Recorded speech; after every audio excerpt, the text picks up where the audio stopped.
Darkcast Network, indie pods with a dark side.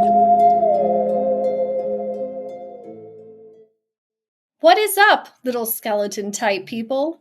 My name is Gina. And I am who they refer to as Amber. And this is Weird True Crime. Emphasis on the weird up in these parts.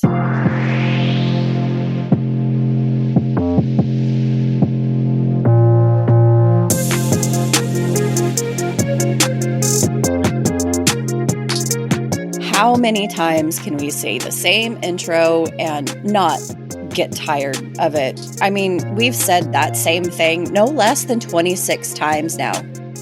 Yes, I've counted. Albeit not quite as awkwardly as we just did now, but don't worry, we won't do that to you again. Anyway, welcome back to our little corner of chaos, and if you're new here, you've joined on a very special day. That's right, because you know what doesn't get old? Dumb criminals. Join us as we go over a whole new list of dumb in the criminal variety. But before we get started, here's today's riddle. A man was found dead with a cassette recorder in one hand and a gun in his other hand. When the police came in, they immediately pressed the play button on the cassette. They heard the man say, "I have nothing else to live for. I can't go on." Then there was the sound of a gunshot. After listening to the cassette tape, the police knew that it was not a suicide, but a homicide. How did they know?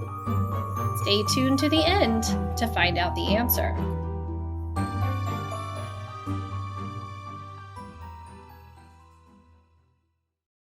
Let's start this party off right with 20-something-year-old James Blankenship. He was either 22 or 23 at the time, but that doesn't really matter as he was still a grown-ass man, okay?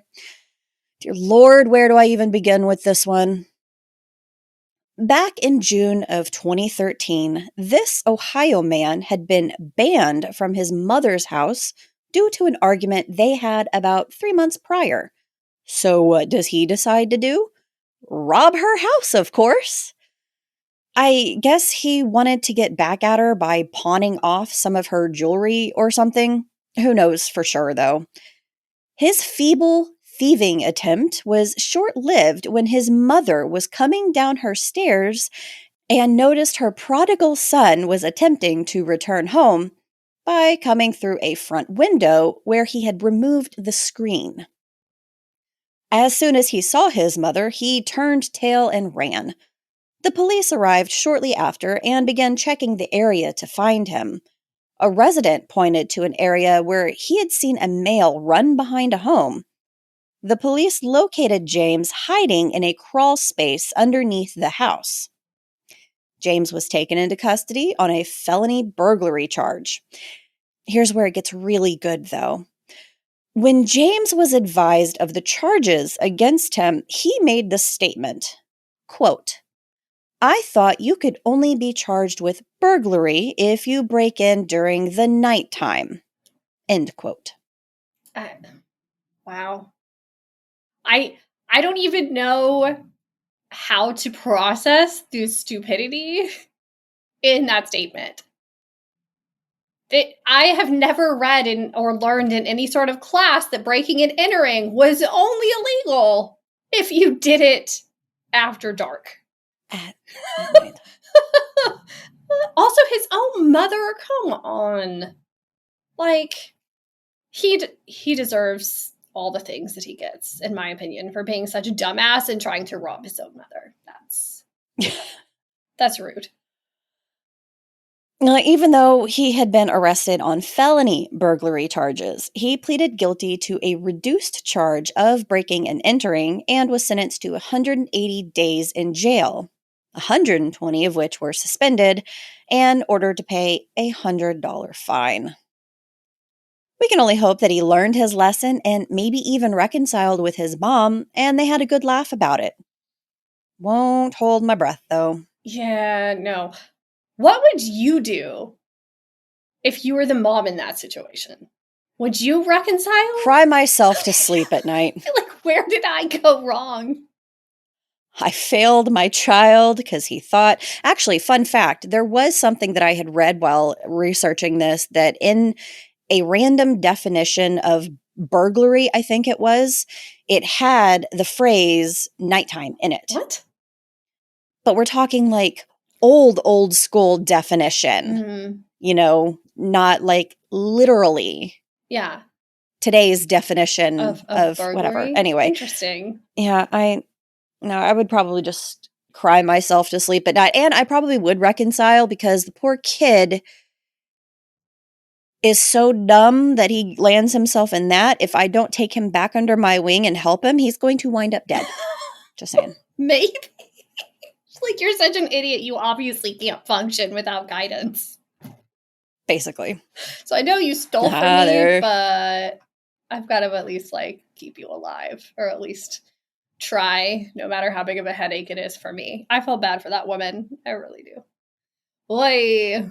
Next on our list, we're heading back to July of 2010 in Pennsylvania.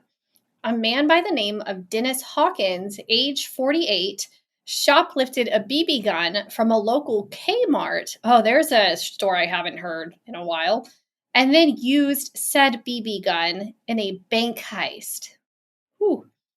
Now, over the course of our dumb criminal episodes, we've talked about some very questionable fashion choices by our subjects.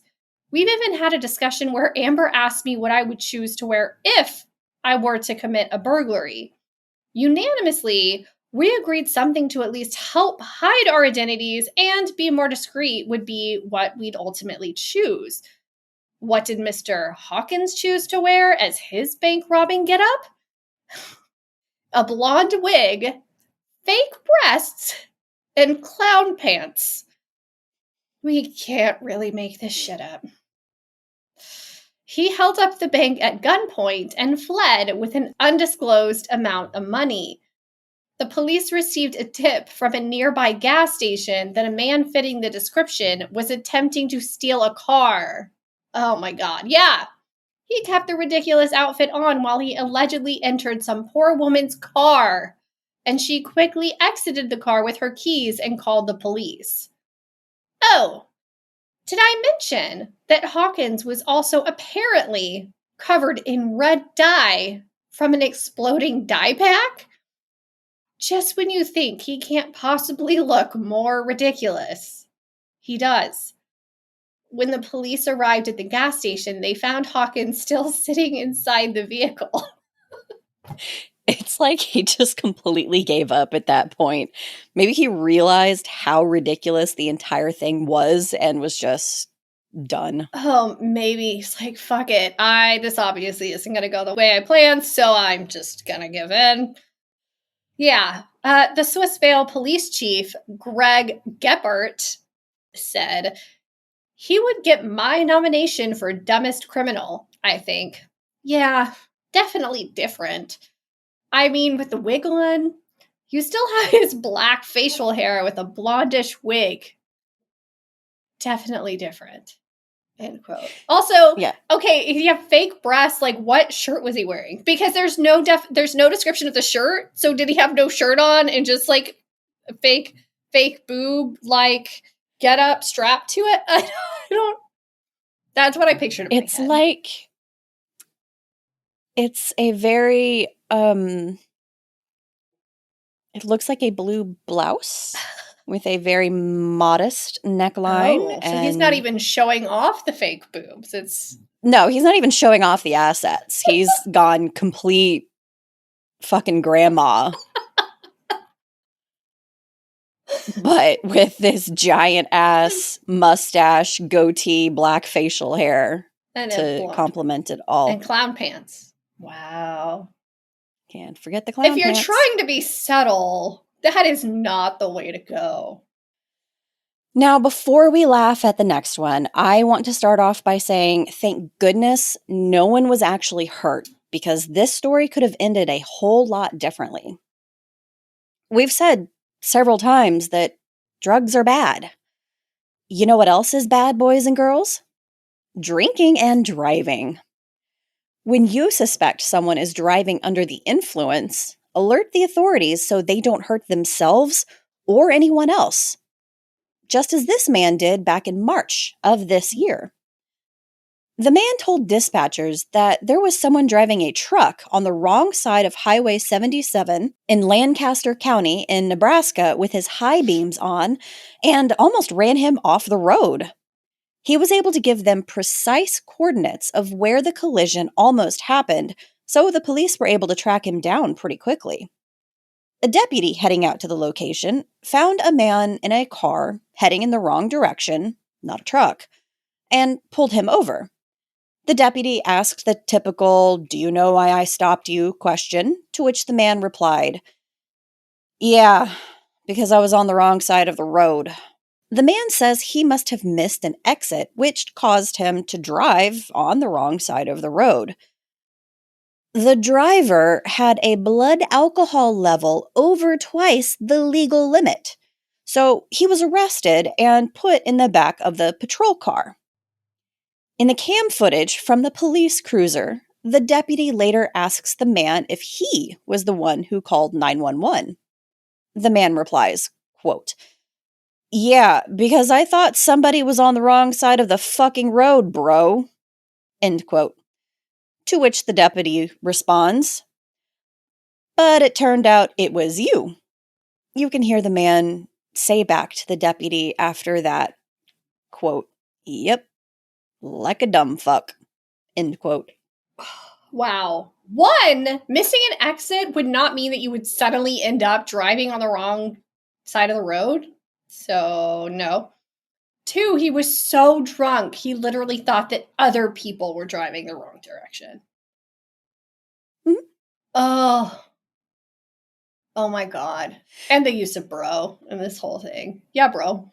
I'm so glad that he told on himself before he did any real damage. That's the thing. I mean, again, at least no one was hurt.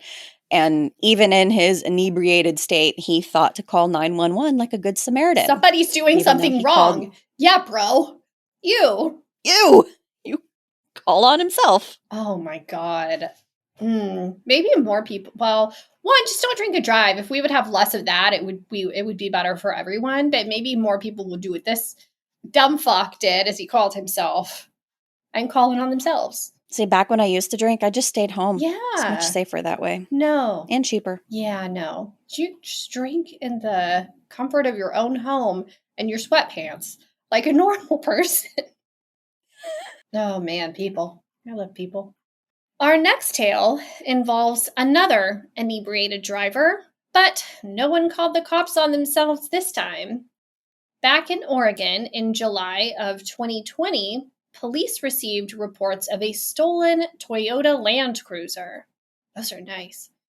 When they found the stolen vehicle driving through town and attempted to stop it, the driver of the stolen Land Cruiser fled, resulting in a police chase.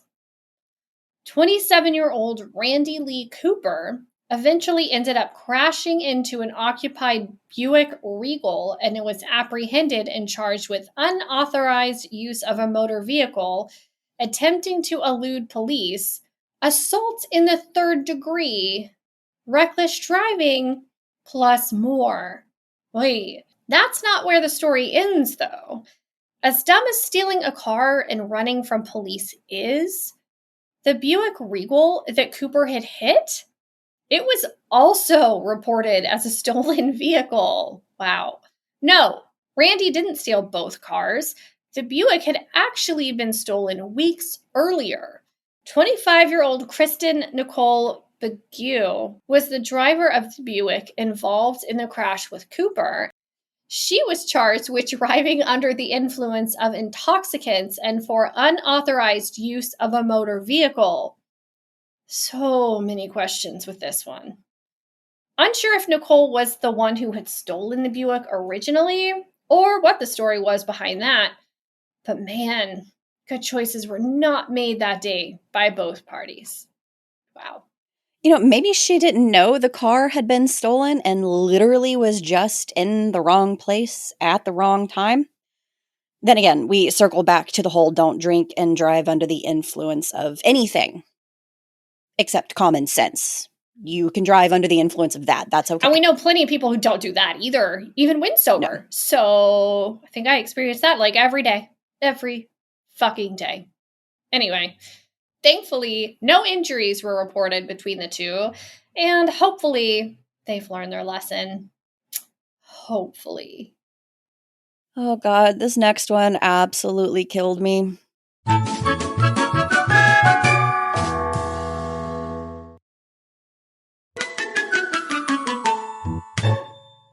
So we're sticking with the burglary and robbery theme for the moment as we head to Atlanta, Georgia, to a nail salon. A video was released of this entire incident that I will gladly describe for you. The video starts out showing the interior of the nail salon with the camera pointed at the front door. 3 empty chairs are over to the top right of the screen, and a group of women are seated on the left side of the front door, waiting their turn in front of a counter. In front of the empty chairs, there's a small check-in counter. Well, in walks a man wearing a blue hat, sunglasses, and blue jeans with a bag sort of covering his hand as if he's concealing a weapon. He yells out, "Everybody get down! Give me all your money! Empty out your pockets!" The group of women seated by the front door that he yelled to simply stared at him and didn't move. The man then walks over to the small check-in counter where an employee answers the ringing phone and asks him, "Where's the money?" The employee just says, "Hello?" into the phone he had answered and takes a step back. The would-be robber man tries again with the whole, "Give me the money, where's the money?" And a woman who had been seated gets up and backs away out the door, telling him she doesn't have anything. This dude glances around the salon one last time, realizing that literally no one gives a shit. So he exits through the door and leaves, not before attempting to get money from the woman who had left one last time. Wow. My first question is, had they been through this before and had learned if we just don't respond, they'll just give up and leave? It's like dealing with a toddler. You just don't respond to the negative behavior react. And they stop and go away. I had thought like maybe they didn't speak any English. Maybe they didn't understand him, but with his mannerisms and motions and the yelling and whatnot, and then the other employee literally answering the phone, "Hello," and then the woman saying, "I don't have anything." Like they understood. They just didn't give a shit. What? He clearly didn't receive the reaction he had been expecting, and his brain sort of just shut off. The video is so hilariously awkward. He's literally just looking around like, where the fuck, what is happening? Why is no one taking this seriously? So how many people were in the nail salon? Because it's so weird that nobody would react. At least 5 or 6, including our robber man. "Quote unquote robber man." Oh my. Yeah. Wow. Awkward. So they're just like, this guy can't be for real. This guy's not scary at all. Nope. Not today. Not today. No thanks. Oh, but did he like get arrested or anything? Or he just like left and that was the end of it? The articles that I tried to follow up with it, they were looking for him, and I never found if they actually found him or not. So, oh my God. It was just ugh. You'll have to look at the video because it's just fucking hilarious. Yeah, I would love to see it. We'll have to share it too, because that sounds like too good to keep to ourselves. Definitely. Okay. Number 6. In January of 2021, paramedics were responding to a call in Houston, Texas, when a man jumped into their idling ambulance and drove off. We've talked about other questionable choices of stolen vehicles. That hearse definitely comes to mind. Yeah. But an ambulance takes the cake, I think. There was no police chase involved this time, and it only took the authorities 10 minutes to track down the missing ambulance a little over 4 miles away. Where, you ask? Well, they found the missing $150,000 vehicle at a Jack in the Box in the drive-thru. The driver was 36-year-old Ronaldo Leonard. He had jacked the ambulance and driven himself to Jack to get some food. Emergency lights on and all. The police were able to apprehend him and take the stolen ambulance back without incidents. Well, when you're hungry and craving some of those tacos, guess you do what you gotta do to make it happen. I don't know.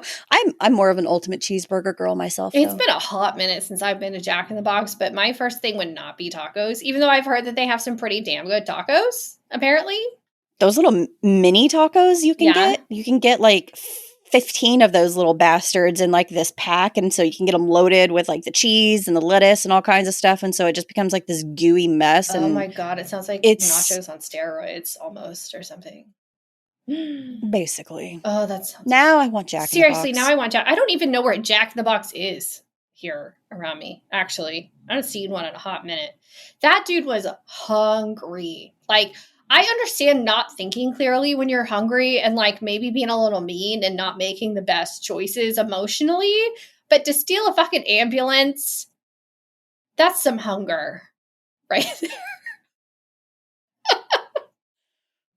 It's like, I can't walk 4 miles. I gotta go right now. It seems that Leonard had a questionable past anyway, with prior convictions, including felony charges for PCP possession. Yikes. Robbery and cocaine possession. Say it with me. Drugs are bad. I think that the South Park, what's his face from South Park, just needs to be like, we just need to put him right next to Billy the Skelly. It's like our secondary mascot. Yeah. Drugs Billy's are bad. buddy. Billy's buddy. Drugs are bad. Okay. Well, we're back in Florida. This time at a McDonald's. Mm. We've been here before in a past episode as well, too. Yeah. Last time, a man was upset about his French fries. So great. This time, the source of frustration is allegedly over a McFlurry. Uh-oh. We have a classic case of he said, she said this time, though. Witnesses reported seeing a man and a woman enter a McDonald's, and the woman asked the man for a McFlurry. The man denied buying the woman's said McFlurry, and she got upset and stormed out to the parking lot with his keys. Instead of pouting in the passenger seat, mourning the loss of what could have been, she allegedly poured alcohol and gasoline on the car and set it on fire before she fled on foot. Because that is the appropriate reaction to not getting your way. Yeah. Thankfully, there wasn't much damage to the vehicle, and the man was able to drive the car away as soon as the police helped him put out the fire. Another source claims that the witnesses' accounts were false, and that the woman was alone in the drive-thru and her car caught fire. Since she didn't have a license and shouldn't have been driving, she fled because she was scared. Okay, those are two very different stories. Very different stories. And how could you say that she wasn't with a man if there was a man there that had his car on fire and the cops were there? And I'm so confused and have no idea what to believe. Florida, are you okay? Oh man, Florida. Like, I know Texas also gets a bad rap, but come on. Oh no, we Florida. can't say anything. I mean, That's wow. And two ends of the spectrum. I do. If what happened is true about her wanting a McFlurry and him saying no, I completely sympathize with her frustrations because when I was pregnant, I asked for Taco Bell at 11:30 at night one night, and I was denied. And you don't want your pregnant wife going to Taco Bell at midnight by herself to get food because you said no, and then you don't get talked to for 2 days. You do not deny a woman her cravings. So if she was pregnant, I completely understand the rage. Okay? Do not deny a woman her food cravings. Do not do it. So I'm really hoping that that is what actually happened, because that's a much better story. It is. But, for transparency, I had to add both sides. Regardless, maybe she just needs to stay away from all McDonald's in the future for fear of spontaneous combustion or arson, though. Maybe she should get therapy about her very angry response to not being allowed to get a McFlurry. If that's what happened. I don't know. Oh, man. All right. No more vehicles. But we are at a different restaurant for this one, and it will bring a whole new meaning to the term hangry, as we've already talked about in this episode. In Wilkesboro, North Carolina, back in 2014, police responded to reports of a food fight in a Golden Corral. Oh, man. I don't know about you, but when I think of a food fight, I think of something along the lines of an elementary school cafeteria going nuts and food flying everywhere. Yeah, not all food fights are that fun and playful, though, as you're about to find out. And there is no age limit on who can act like a moron when it comes to getting your grub. 64-year-old Polly Richards allegedly instigated the fight with 69-year-old Linwood Moore. Witnesses reported they saw Richards curse at the man and shove him against a wall after grabbing his shirt, and even at some point, she slapped him in the face. Reports also indicated that after she assaulted Moore, she threw a plate and hit 62-year-old Faye Cardwell in the shin, causing bruising and swelling. What on earth could have happened to cause the woman to go into such a rage and lash out at the early bird special? Did the restaurant run out of her favorite item and she took her frustration out on the first unsuspecting person around? No. Turns out, while Richards was busy getting herself a drink, Moore cut ahead of her in line to pay for his food. That was it. I mean, as you said, though, you don't get between a woman and her food when she's hungry. You don't. Doesn't matter what age you are.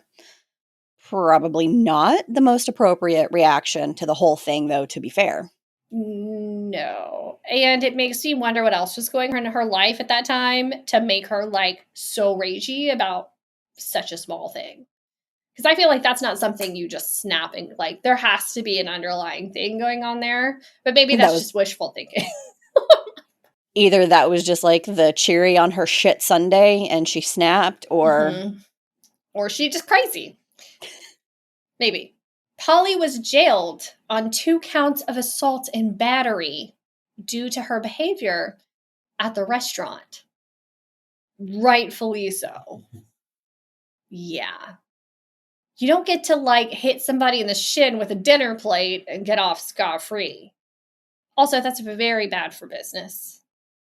Golden Corral doesn't have a great name as it is. At least... from what I've heard, I don't even know that I've been to a Golden Corral, but... it's been a minute for me. Yeah, no. She deserved what she got. And maybe her time in jail gave her time to reflect and maybe do some meditation and calm down. We can only hope. Ah, damn it. I swear, we can't go one dumb criminal episode without talking about poop. I know why. It's because you choose them and you listen, Linda. I think it says something about the mentality of the idiots that we talk about, all right? But there's so many stories involving poop. Yeah. Yes. Seriously, now. 42-year-old Heather Carpenter was a substitute teacher at an elementary school in Sarasota, Florida back in 2018. She had gotten angry over a complaint she filed and was not pleased with how the principal, Allison Foster, handled the situation. So she wanted to get revenge. To further complicate the situation, Allison Foster's daughter was a student in Heather Carpenter's class. Allison had rented a park pavilion for her daughter's birthday party and invited everyone in her class. Side note, I do this almost every year for my daughter's birthday as well. Park pavilions are cheap and they have just about everything you need to have a fun outdoor birthday party. But this will haunt me now. A witness called into the police department around 6:30 a.m. when he noticed a woman in rubber gloves and a face mask smearing human fecal matter on top of 7 tables and 2 grills at the park. Wood is porous.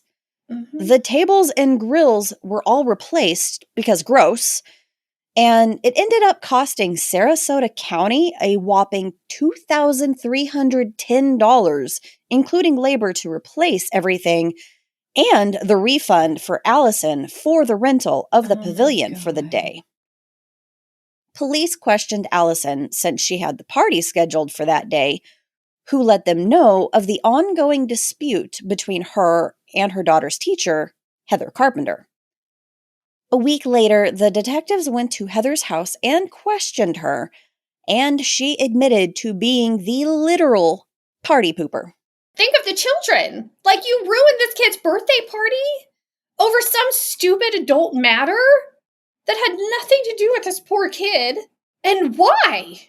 Also, that's a lot of poop. How long had you been saving up all that poop? Oh. You know? I hadn't thought about that. That's a lot of poop. That's a lot of poop. That's 7 tables, 2 grills, poop. We're not just talking, you know? Oh, hey, good news. I don't want Jack in the Box anymore. Oh, God, no. Yeah, what was the dispute about? Or, like, how is it so serious that it deserved that kind of retaliation? She literally just wanted to ruin a little girl's birthday to get back at the principal. That's so gross. This is the woman responsible for teaching children. Like, good example. All I can say to that is yikes and gross and no more poop, please. No more poop. Stop giving a bad name to teachers. It's right? just like they have a hard enough time as it is. Seriously, it's just like the Rent a Hitman woman who was like a daycare worker and then tried to have people in her town killed because they were talking shit about her. It's like, calm down. Calm down. Although, as a fellow woman, I know that saying calm down has the opposite effect. But really, get it together. Calm the fuck down. Also, I really hope she got fired and word spread far and wide and she never got a subbing job again because she has no business being around other students or adults, apparently. It's just padded room for her. Yes. Maybe a very large toilet. No, we don't need to give her more access to unlimited amount of poop. Just take it away. Oh, God. Okay. Last, but certainly not least on our list today is another robbery-style story. Sans poop. Mostly. I'm scared. We're heading to South Carolina at a USA Economy Lodge in Spartanburg. We've all probably taken something from our stay at a hotel room before, whether it be a pen or the small shampoo and conditioner bottles. I have, yes. Those are little things that are easily concealed, and the hotel typically assumes that they won't be seeing those items again anyway. I know there are reports of the bath towels being stolen, or even in the nicer hotels, the robes are taken as well. That's why they say if you take this home, we're going to charge you extra for that shit. Technically, they can't really be considered stolen, though. Yeah, like I said, as the hotel requires a credit card and will use your deposit or incidentals fee to pay for any damaged or missing items, as they should. So take it, but just know you're going to pay for it. Back in March of 2014, The police were called to investigate the theft of something missing from one of the hotel rooms. What was missing from the room, you ask? A whole ass toilet was. Fuck. Someone had literally stolen the toilet out of the hotel room. The manager said that there had only been one single guest to use the room last. So was it them? Okay. My biggest question is how did the pilfered potty get taken through the hotel without anyone seeing or, I don't know, questioning? Mm-hmm. Okay, maybe that's not my biggest question. Biggest question would probably be, why? Why? Maybe their toilet at home was broken, or maybe they just thought the hotel toilet was super comfortable. Did they get their ass glued to it? Maybe. But also, like, removing that shit would make noise, too. And a mess. And were there no, like, cameras or anything? How did nobody see anything? Maybe a worker stole it. It could have been somebody at the hotel or a staff member or something. And so I don't know. So many questions, This so is gonna many haunt me. possibilities. Yep. You're welcome. Going to haunt me. You're welcome. My God. Get better hobbies. Stop stealing things. Wow. It honestly never gets old laughing at the massive amount of dumb in these stories. Ever. Be sure to check out our Instagram to see pictures from today's episode to keep the laughter going. Before we say goodbye, did you figure out the riddle? Here it is one more time. A man was found dead with a cassette recorder in one hand and a gun in his other hand. When the police came in, they immediately pressed the play button on the cassette. They heard the man say, "I have nothing else to live for. I can't go on." Then there was a sound of a gunshot. After listening to the cassette tape, the police knew that it was not a suicide, but a homicide. How did they know? Well, if the man unalived himself, how did he shoot himself and then rewind the tape so all the police had to do was press play? Sounds like the work of another dumb criminal for this one. Let us know if you figured it out. Oh man, that's rough for that guy. Until next time, stay safe. And make good choices. Unlike any of these people today. Yeah. Bye. Bye. Bye-bye.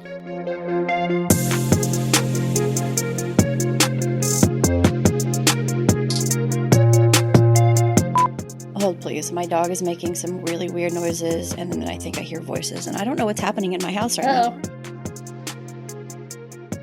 Ghost? Hello, ghost? Fuck off, I am recording. Is there a ghost here?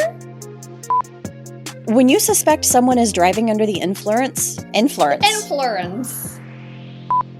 I've lost the will to live.